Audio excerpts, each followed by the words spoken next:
Plus d'un mois après un conflit intercommunautaire qui officiellement fait 33 morts à Bouna, dans le nord-est de la Côte d'Ivoire, des centaines de déplacés, essentiellement Peuls, sont toujours regroupés dans un camp au centre-ville. Cette population d'éleveurs traditionnellement nomades s'est d'abord réfugiée dans divers endroits avant de se retrouver sur un site en face de la base locale de l'opération des Nations Unies en Côte d'Ivoire, ONUCI. Au milieu de cette cinquantaine de tentes du Haut Commissariat pour les réfugiés, des enfants courent dans tous les sens pendant que les adultes déambulent par petits groupes aux alentours.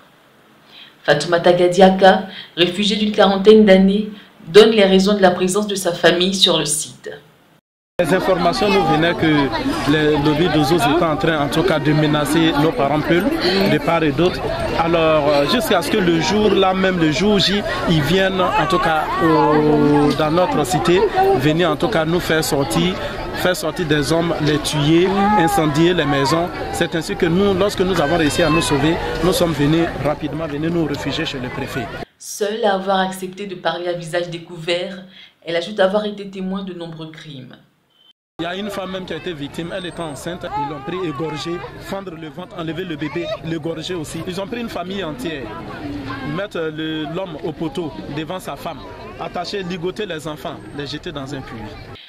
Après un mois loin de leur maison, vivant de dons et d'aides alimentaires d'organismes internationaux, les Peuls disent ne pas être disposés à rentrer pour des raisons de sécurité, comme l'indique le président de la jeunesse, Idriss Diallo.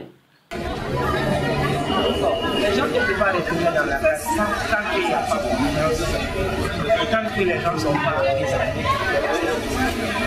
Présenté à l'origine comme un affrontement entre agriculteurs et éleveurs, accusés de laisser leurs troupeaux saccager les champs, la situation a finalement dégénéré en conflit intercommunautaire entre Lobi, Koulango et Malinké, des peuples autochtones de Bouna, du 24 au 27 mars.